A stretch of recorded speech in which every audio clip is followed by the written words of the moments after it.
രാജേന്ദ്രൻ, കഴിഞ്ഞ ദിവസം ശബരിമലയിൽ സംഭവിച്ച കാര്യം അറിയണ്ടേ? നമ്മുടെ ഈ ദേവസ്വം ബോർഡ് മന്ത്രിമാരൊക്കെ തന്നെ, അതായത് ദേവസ്വം വകുപ്പ് കൈകാര്യം ചെയ്യുന്ന മന്ത്രിമാരൊക്കെ ഈ മകരവിളക്ക് സമയത്ത് ഈ നെടുങ്കനെ പോയി ആ ശ്രീകോവിലിൻ്റെ മുമ്പിൽ നിൽക്കുന്നത് എന്തിനു വേണ്ടിയാണ്? എനിക്ക് മനസ്സിലാവുന്നില്ല. നിങ്ങൾക്ക് വിശ്വാസമില്ലെങ്കിൽ അവിടെ പോകേണ്ട കാര്യമില്ല. ആരെ കാണിക്കാൻ വേണ്ടിയാ? ക്യാമറകളെ കാണിക്കാൻ വേണ്ടിയോ? ചാനൽ ക്യാമറകളെ കാണിക്കാൻ വേണ്ടിയോ? നിങ്ങൾ അവിടെ പോകേണ്ട ഇരുമുടിക്കെട്ടുമായിട്ട് കറുത്ത വസ്ത്രം, കാഷായ വസ്ത്രം ധരിച്ചുകൊണ്ടാണ് പോകേണ്ടത്. കറുത്ത വസ്ത്രം അല്ലെങ്കിൽ കാഷായ വസ്ത്രമായാലും കുഴപ്പമില്ല, ഇരുമുടിക്കെട്ടുമായിട്ടാണ്. കറുപ്പാണ് അംഗീകരിക്കപ്പെട്ട വേഷം എന്ന് പറയുന്നത്. അപ്പോൾ ഇവിടെ അല്ലാതെ പോയി നിൽക്കുന്ന എന്തിനു വേണ്ടിയാണ്? നിങ്ങളവിടെ പോയി നിൽക്കേണ്ട ഒരാവശ്യമില്ല. അതിന് മുമ്പ് എന്നിട്ട് അവിടെ പുറകിൽ നിൽക്കുന്ന ഭക്തലക്ഷങ്ങളുടെ കാഴ്ച അല്ലെങ്കിൽ ദർശനം മറയ്ക്കുന്ന രീതിയിൽ നിൽക്കാൻ പാടില്ല. അത് അശ്രീകരമാണ്. അവർ നിങ്ങളെ കാണാനല്ല ജനങ്ങൾ വരുന്നത്, അവിടെയുള്ള സായുജ്യമാണ് ദർശനം നടത്താൻ വേണ്ടിയിട്ടാണ്. സ്വാമിയുടെ ദർശനം സ്വാമിയെ തന്നെ ദർശനം നടത്തുന്ന അവിടെ ദേവസ്വം ബോർഡ് മന്ത്രി നിൽക്കണമെന്നില്ല. ദേവസ്വം യാതൊരു ചടങ്ങുമില്ല. എന്തിനു വേണ്ടിയാണ് ഇങ്ങനെ വന്ന് നിൽക്കുന്നത്? പണ്ടത്തെ ഇപ്പം പന്തളം രാജാവ് അവിടെ വരണമെന്ന് നിർബന്ധമുണ്ട്. പല്ലക്കൽ എഴുന്നള്ളമെന്ന് പറഞ്ഞു. അദ്ദേഹത്തിൻ്റെ മണികണ്ഠൻ്റെ സാക്ഷാൽ വളർത്തച്ഛനാണ്. അതാണ് ഐതിഹ്യ പ്രകാരം. അത് പന്തളം രാജാവ് പിന്നെ തിരുവാഭരണത്തോടൊപ്പം ആ സമയം എത്തുന്നില്ല. ആ സമയത്ത് അദ്ദേഹം അങ്ങോട്ട് വരില്ല. അത് പിന്നീട് അദ്ദേഹം പന്തളത്ത് ഇരിക്കത്തേ ഉള്ളൂ. 2 ദിവസം കഴിഞ്ഞ് മാത്രമാണ് അദ്ദേഹം പടികേറി ചെല്ലുന്നത്. അദ്ദേഹം ചെല്ലുമ്പോൾ പിന്നെ ശാസ്താവ് എണീക്കേണ്ടി വരും എന്നുള്ളത് മറഞ്ഞു നിന്ന് തൊഴുകയാണ്. എണീക്കേണ്ട അവസ്ഥ വരാതിരിക്കും. അങ്ങോട്ട് കാണാം, ഇങ്ങോട്ട് കാണില്ല, അങ്ങനെ കാണില്ല എന്നിരിക്കെ നിങ്ങൾക്ക് വിശ്വാസമില്ലെങ്കിൽ നിങ്ങളവിടെ പോകേണ്ട. മാന്യമായിട്ട് പമ്പ ദേവസ്വം ബോർഡ് ഓഫീസിലിരിക്കാം. അല്ലെങ്കിൽ നിങ്ങൾക്ക് ഇവിടെ ഗവൺമെൻറ്റിൻ്റെ എത്രയോ ഓഫീസുകളുണ്ട്. അവിടെ തന്നെ പിന്നെ സർക്കാർ തന്നെ ദേവസ്വം ഗസ്റ്റ് ഹൗസുകളുണ്ട്. അവിടെ ഇരിക്കുക, അത് നിയന്ത്രിക്കാൻ അവിടെ ഇരുന്നാൽ മതി. സെക്രട്ടേറിയറ്റിൽ നിങ്ങളുടെ ഫയൽ നോട്ടമൊക്കെ തടസ്സപ്പെടാത്ത രീതിയിൽ അവിടെ ഇരുന്നുകൊണ്ട് നിയന്ത്രിക്കാം. ദേവസ്വം ബോർഡ് പ്രസിഡന്റ് ഉണ്ടല്ലോ അവിടെ. ശ്രീജിത്തിനെ പോലുള്ള പോലീസ് ഉദ്യോഗസ്ഥന്റെ നേതൃത്വത്തിൽ കാര്യങ്ങളെല്ലാം ഭംഗിയായി സുഗമമായി നടത്തിക്കൊണ്ടിരിക്കുകയായിരുന്നു. DGP അത് നടത്തുകയും ചെയ്തു. DGP കൺട്രോൾ ചെയ്തോളും. അവിടെ പോയി ഇങ്ങനൊരു വേഷം കെട്ടൽ നടത്തുന്നത് നിങ്ങൾക്ക് വിശ്വാസമില്ല. നിങ്ങൾക്ക് ഈ ഭൗതിക വൈരുദ്ധ്യാത്മക ഭൗതിക വാദത്തിലാണ് വിശ്വാസം. ആത്മീയതയിൽ വിശ്വാസമില്ല. അപ്പോൾ പിന്നെ നിങ്ങളുടെ സാന്നിധ്യം അവിടെ ആവശ്യമില്ല. വിശ്വാസികളല്ലാത്തവർ അങ്ങോട്ട് വരണമെന്ന് അദ്ദേഹം പറയുന്നില്ല. അവിടെ ചെല്ലുവാണെങ്കിൽ നിങ്ങൾ അതിൻ്റെ മര്യാദകൾ പാലിക്കണം. അതാണ് എൻ്റെ ഒരു ആചാര രീതി എന്ന് പറയുന്നത്. ആചാര രീതി മര്യാദകൾ പാലിക്കാതെ അവിടെ പോയിട്ട് ഒരു ഓർമ്മ പിശക് പോലെ അല്ലെങ്കിൽ ഒരു ഗ്രാമർ പിശക് പോലെയുള്ളൊരു സാന്നിധ്യമാണ് അവിടെ. ഏത് മന്ത്രിയായാലും CPM-കാർ ഭരിക്കുമ്പോൾ എപ്പോഴും കണ്ടിട്ടുള്ള. കഴിഞ്ഞ തവണ രാധാകൃഷ്ണനാണെന്ന് തോന്നുന്നു തീർത്ഥം ഇങ്ങനെ വാങ്ങി അതങ്ങ് കൈന്നങ്ങ്. അതാണ് ഈ തീർത്ഥമെന്ന് പറയുന്നത് നെറുകയിലേക്ക് ഒഴിക്കാനും കുടിക്കാനുമുള്ള ഒരു തീർത്ഥമാണ്. അതൊരു വലിയൊരു സങ്കല്പത്തോടു കൂടിയാണ് നിങ്ങൾക്ക് നൽകുന്നത്. അത് നിങ്ങൾ തറയിലൊഴിക്കുക എന്ന് പറയുന്നത് അശ്രീകരവും അത് തീർച്ചയായിട്ടും അപലപനീയവും ആചാരലംഘനവുമാണ്. തറയിലൊഴിച്ച് കളയാനല്ല. നിങ്ങളിപ്പോൾ പിന്നെ വിശുദ്ധ ഖുറാൻ അത് വലിച്ചെടുത്ത് റോഡിലിട്ടാൽ എന്താണ് സംഭവിക്കുക? ഒരു രാജ്യം തന്നെ കത്തിപ്പോവാൻ അത് മതി. വിശ്വാസത്തെ ഹനിക്കുകയാണ്. അതുപോലെ പുണ്യമായിട്ടുള്ള ഒന്നായിട്ട് കരുതപ്പെടുന്ന ഒന്നാണോ ഈ തീർത്ഥമെന്ന് പറയുന്നത്. അപ്പോൾ നിങ്ങൾ അത് തറയിലേക്ക് ഒഴിച്ചു എന്ന് പറഞ്ഞാൽ ആ ദൈവത്തെ, അത് തന്ന ദൈവം എന്നാണ്, ആ പൂജാരി അല്ലാതെ തരുന്നത്, ആ ദൈവത്തെ അവഹേളിച്ചു എന്നാണ് പറയുന്നത്. അപ്പോൾ അവിടെ പോയി തൊഴാതെ ഇങ്ങനെ നിൽക്കുക എന്ന് പറഞ്ഞു കഴിഞ്ഞാൽ മറ്റുള്ളവരുടെ ദർശനം മറയ്ക്കുക, അതിന് തടസ്സമായി നിൽക്കുക എന്ന് പറയുക എന്നാണ്.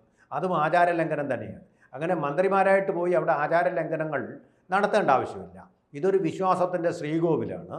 നിങ്ങളുടെ സെക്രട്ടേറിയറ്റിൽ ഇങ്ങനെ രാഷ്ട്രീയത്തിൻ്റെ അധികാരം കേന്ദ്രീകരിക്കുന്നുവോ അതുപോലെ തന്നെ വിശ്വാസങ്ങളുടെ ഒരു ഗോപുരമായിട്ട് വർത്തിക്കുന്ന സ്ഥലമാണ് അവിടെ. രാഷ്ട്രീയക്കാർക്ക് അവിടെ യാതൊരു സ്ഥാനവുമില്ല. എല്ലാവരും തുല്യരും, മന്ത്രിയെന്നോ പ്രജയെന്നോ ഇല്ലാത്ത സമത്വം. അയ്യപ്പനും സ്വാമിയും ആ ദൈവവും ഞാനും തമ്മിൽ ഒരു വ്യത്യാസവും ഇല്ലാതെ വരുന്ന ഒരു തത്വമസി, അത് തന്നെയാണ് നീ തന്നെയാണ് ഞാൻ, ദൈവം തന്നെയാണ് ഞാൻ തന്നെയാണ് ദൈവം, എന്നിൽ ഈശ്വരാംശം ഉണ്ട് എന്നുള്ള അദ്വൈത ചിന്തയുടെ സോഷ്യലിസത്തിനും അപ്പുറത്തേക്ക് കടന്നു എത്തുന്ന മനുഷ്യർ തമ്മിലല്ല സകല ചരാചരങ്ങളും തമ്മിൽ ഉള്ള ഐക്യം ഊട്ടിയുറപ്പിക്കുന്ന, അവരെല്ലാം സമന്മാരാണെന്ന് പറയുന്ന, അനൽ ഹക്ക് എന്ന് ഇസ്ലാമിക സൂഫിസം പറയുന്ന അതേ തത്വം, അഹം ബ്രഹ്മാസ്മി എന്ന് നമ്മെ ഓർമ്മിപ്പിക്കുന്ന, നിങ്ങൾക്ക് ഒരുപക്ഷെ പറഞ്ഞാൽ മനസ്സിലാവാത്ത, ഈ ലോകവും പ്രപഞ്ചവും എല്ലാം ചേർന്ന ഒന്നാണ്, നമ്മളതിൻ്റെ ഭാഗങ്ങൾ മാത്രമാണ്. ഇസ്ലാം ആയാലും ക്രിസ്ത്യാനിയായാലും ഞാനായാലും സഹോദരങ്ങൾ തന്നെയാണ്. ഒരേ കടലിലേക്ക് ഒഴുകുന്ന നദികൾ മാത്രമാണ്. പരസ്പരം ബഹുമാനിക്കേണ്ടവരാണെന്ന തത്വം ഉപദേശിക്കുന്ന ഒരു മന്ത്രത്തിൻ്റെ പ്രാണപ്രവേശം നടത്തിയിട്ടുള്ള സ്ഥലമാണ്. അവിടെ പോകുമ്പോൾ അതിൻ്റേതായിട്ടുള്ള മര്യാദകൾ പാലിക്കണം, അതിൻ്റേതായിട്ടുള്ള വിശ്വാസങ്ങൾ പാലിക്കണം. ആ വിശ്വാസങ്ങളില്ലെങ്കിൽ നിങ്ങൾ പോകണമെന്ന് യാതൊരു നിർബന്ധവും ഇല്ല, ആരും നിങ്ങളെ നിർബന്ധിക്കുന്നുമില്ല. ആ വിശ്വാസ പ്രമാണങ്ങളോട് ഒരു ആദരവും ഉണ്ടായിരിക്കണം. തീർത്ഥം തരുമ്പോൾ അത് തറയിലേക്ക് ഒഴിച്ചു കളയുന്നത് ആ ആദരവല്ല കാണിക്കുന്നത്. പിന്നെ അതുപോലെ തന്നെ അവിടെ ചെന്നിട്ട് തൊഴാതിരിക്കുക എന്ന് പറയുന്നത് മറ്റൊരു ആചാര ലംഘനമാണ്. തൊഴുക എന്ന് പറഞ്ഞാൽ ഞാൻ നെഞ്ചത്ത് ചേർത്ത് വെച്ചുള്ള തൊഴിലാണ്. ആ നെഞ്ചത്ത് വെച്ച് ചേർത്തുള്ള തൊഴൽ എന്ന് പറഞ്ഞ് നീയും ഞാനും ഒന്ന് തന്നെയാണെന്നുള്ള ആ മന്ത്രത്തിൻ്റെ ഉദ്ഘോഷണമാണ്. അല്ലാതെ ഈ സാഷ്ടാംഗ നമസ്കാരമൊന്നുമല്ല, നേരിട്ടുള്ള തൊഴിലാണ്. നമ്മൾ രണ്ടും സമന്മാരാണ്, ഈ രണ്ട് കൈകളും ഒന്ന് ചേരും പോലെ നമ്മൾ രണ്ട് സമന്മാരാണെന്നുള്ള ഒരു തൊഴിലാണ് അവിടെ നടക്കുന്നത്, തൊഴിലാണ്. ഈ കടകംപള്ളി സുരേന്ദ്രൻ ദേവസ്വം വകുപ്പ് മന്ത്രിയായിരുന്ന സമയത്ത് ശബരിമലയിൽ പോയി അവിടെ ഇതുപോലെ നിൽക്കുകയും നട തുറന്ന സമയത്ത് അദ്ദേഹം തൊഴുകയും ചെയ്തു. നമ്മൾ അറിയാതെ തൊഴുതു പോകും, അതാണ് എൻ്റെ ഒരു. അവിടെ തൊഴുതു, അത് എല്ലാ പത്രങ്ങളിലും വന്നു.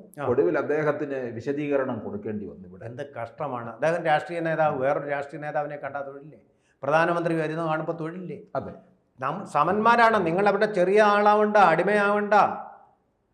അതിൻ്റെ ഒന്നും അടിമകിടത്തലൊന്നും അല്ല അവിടെ. നിങ്ങൾ സമനാണെന്ന് വരുത്തി തൊഴുകയാണ്. സമൻ അതൊരു ബഹുമാനം. നിങ്ങളെക്കാൾ പ്രായം കുറഞ്ഞ ആളെ കാണുമ്പോഴും വോട്ട് വാങ്ങാൻ പോകുമ്പോൾ തൊഴാറില്ലേ?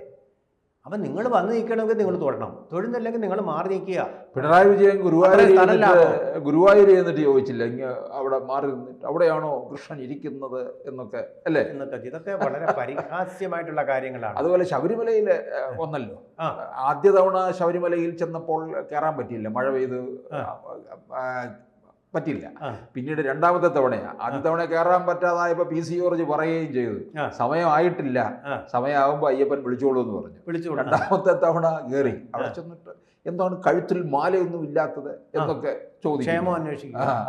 അതിനൊക്കെ മറുപടി അയ്യപ്പൻ തന്നെ കൊടുത്തോളും. സാധാരണഗതിയിൽ അങ്ങനെ തന്നെ സംഭവിക്കാറുണ്ട്. മറുപടി കിട്ടുകയും ചെയ്തു പിന്നത്തെ തെരഞ്ഞെടുപ്പിൽ നിന്നാണ് എനിക്ക് തോന്നുന്നത്. പാർലമെൻറ്റ് തെരഞ്ഞെടുപ്പിൽ അതിനുള്ള മറുപടിയൊക്കെ കിട്ടിയിട്ടുണ്ടെന്നാണ് തോന്നുന്നത്.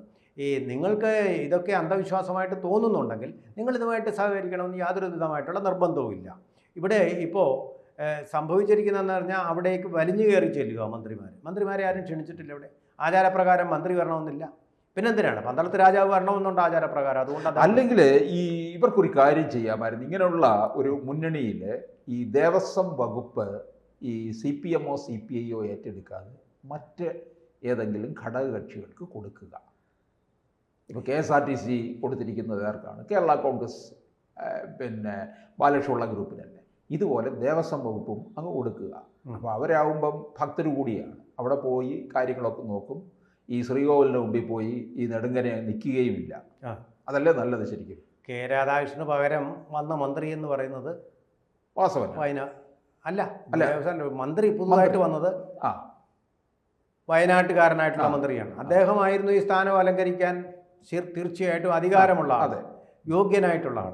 അദ്ദേഹമായിരുന്നെങ്കിൽ അത് തീർച്ചയായിട്ടും അയ്യപ്പനൊരു സന്തോഷം ഉണ്ടാകുന്ന കാര്യമായിരുന്നു. അതല്ല ഇതിപ്പോൾ ദേവസ്വം ബോർഡിൻ്റെ ഒരു പ്രശ്നം എന്ന് പറഞ്ഞാൽ മന്ത്രിസ്ഥാനം ശർക്കരക്കുടത്തിൽ കൈയിട്ട് വാരുന്ന പിന്നെ അതിൻ്റെ സ്വാദറിഞ്ഞു കഴിഞ്ഞാൽ പിന്നെ അതിൽ തന്നെ സ്ഥിരമായിട്ട് കൈയിട്ട് ഇരിക്കേണ്ടതായിട്ടൊരു പ്രേരണ വരും. അപ്പോൾ അതിന് പറ്റാത്ത ആളാണ് നമ്മുടെ കേളു എന്നുള്ളത് കൊണ്ടാണ് ഇവിടെ വകുപ്പ് മാറിക്കൊടുക്കുമായിരുന്നു. വലിയൊരു അന്യായം. എന്താ കേളു ഭരിച്ചാൽ ഈ ദേവസ്വം ബോർഡ് ഭരൂല്ലേ? കേളു ഭരിച്ചാൽ ഭരൂല്ലേ? ഇത് അദ്ദേഹമാണെങ്കിൽ കുറച്ചുകൂടെ വിശ്വാസത്തോടും കൂടി ഈ കാര്യങ്ങളൊക്കെ കാണും. അപ്പോൾ CPM എന്ത് വന്നാലും ദേവസ്വം വകുപ്പ് എടുക്കില്ല. അവർ ആ ഫോട്ടോയിൽ വരുമ്പോൾ തൊഴുന്നത് അവർക്കൊരു ജാള്യമായതുകൊണ്ടാണ് തൊഴാതിരിക്കുന്നത്. മനസ്സിൽ ഭക്തി കാണും.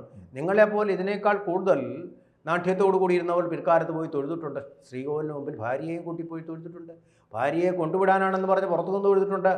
ഈ കോടിയേരി ബാലകൃഷ്ണൻ്റെ ഭാര്യ കോടിയേരിക്ക് വേണ്ടി കാടാമ്പുഴയിൽ പൂമൂടൽ നടത്തിയിട്ടുണ്ട്, അതുപോലെ മുട്ടുമുറിക്കൽ പൂജ നടത്തിയിട്ടുണ്ട്. എന്തെല്ലാം പൂജ അവർ നടത്താത്ത പൂജ വേറെ ആരും സാധാരണ ഭക്തർ പോലും നടത്താറില്ല. VS അച്യുതാനന്ദൻ്റെ മകൻ എല്ലാ മലയാള മാസവും ശബരിമലയിൽ ചെല്ലും.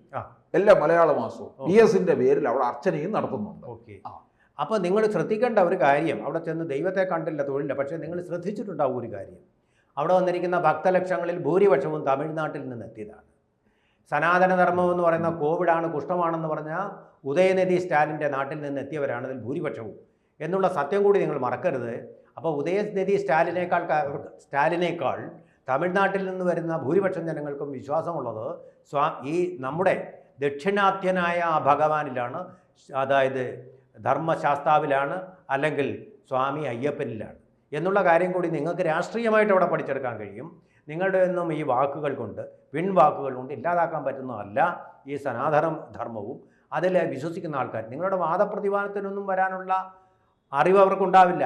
പക്ഷേ കർമ്മം കൊണ്ട് സനാതന ധർമ്മികളാണ് അവരെന്ന് തിരിച്ചറിയുകയാണ്. അയ്യപ്പനും സ്വാമിയും ഒന്നാണെന്ന്, ഞങ്ങളെല്ലാം ഒന്നാണ്, മതമില്ല, അതിൽ ജാതിയില്ല, അതുപോലെ തന്നെ അതിൽ ഭക്തി മാത്രമേ ഉള്ളൂ. ഭക്തി എന്ന ചരട് എല്ലാവരെയും ഒരുമിച്ച് ചേർക്കുന്നു. നിങ്ങൾ ചേരാതിരിക്കുന്നതിന് കാരണം നിങ്ങളിൽ ആ ഭക്തി എന്ന് പറയുന്ന ഗുണം ഇല്ലാത്തത് തന്നെയാണ്. അതൊരു വലിയ പ്രശ്നം തന്നെയാണ്.